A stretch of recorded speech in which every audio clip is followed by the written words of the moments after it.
93 run. টি-20 ক্রিকেটে 93 রানের জয় মানে নিছক হারানো নয়, একে বলে টোটাল ডমিনেশন। ভারত আর পাকিস্তানের কাছে হেরে যারা টুর্নামেন্ট থেকে ছিটকে যাওয়ার ভয়ে কাঁপছিল, সেই আমেরিকাই আজ চেন্নাইয়ের মাটিতে নেদারল্যান্ডসকে আক্ষরিক অর্থে ধুয়ে দিল। কিন্তু ডাচদের এই চরম লজ্জার হারের পেছনে আসল কারণটা কী ছিল? আসল সত্যিটা জানতে ভিডিওটি না টেনে শেষ পর্যন্ত দেখুন। খেলা শুরুর আগে সবাই ভেবেছিল নামিবিয়াকে হারানো কনফিডেন্ট নেদারল্যান্ডস আজ সহজেই জিতবে। টস জিতে ডাচরা যখন বল করার সিদ্ধান্ত নিল, মনে হয়েছিল প্ল্যান মাফিক সব এগোচ্ছে, কিন্তু সিনারিও পুরো চেঞ্জ করে দিলেন সাইতেজা মুকাম্মাল্লা। শুরুটা স্লো ছিল ঠিকই, কিন্তু মুকাম্মাল্লা 51 বলে 79 রানের যে ইনিংসটা খেললেন, ওটাই ম্যাচের টার্নিং পয়েন্ট। আর শেষ দিকে শুভম রঞ্জনের যা করলেন সেটা তো ভিডিও গেমের হাইলাইটস। মাত্র 24 বলে 48 রান, 196 রানের পাহাড় যখন স্কোরবোর্ডে উঠল, তখনই ডাচদের বডি ল্যাঙ্গুয়েজ বলে দিচ্ছিল ম্যাচ হাত থেকে বেরিয়ে গেছে। বাস ডি লিড 3 উইকেট নিয়েও আমেরিকার রানের সুনামি থামাতে পারেননি।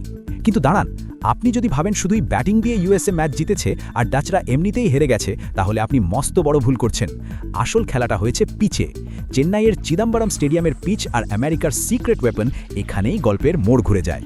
নেদারল্যান্ডস যখন 197 রান চেস করতে নামল, তখন তাদের দরকার ছিল পার্টনারশিপ। কিন্তু আমেরিকার স্পিনার হরমিত সিং ডাচদের সেই সুযোগটাই দেননি। তিনি বল হাতে যেটা করলেন, সেটাকে ম্যাজিক বললেও কম বলা হয়। একাই 4টে উইকেট নিয়ে নেদারল্যান্ডসের ব্যাটিং লাইনআপের কোমর ভেঙে দিলেন হরমিত। পাওয়ার প্লেতে উইকেট হারানো আর নিয়মিত বিরতিতে ধস, মাত্র 23 রান ছাড়া ডাচ ব্যাটাররা যেন পিচে দাঁড়াতেই ভুলে গিয়েছিল।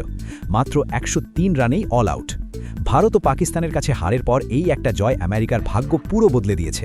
93 রানের এই বিশাল জয় তাদের নেট রান রেট এখন রকেটের গতিতে উপরে। সুপার 8-এ যাওয়ার দরজা কিন্তু আমেরিকার জন্য খুলে গেল।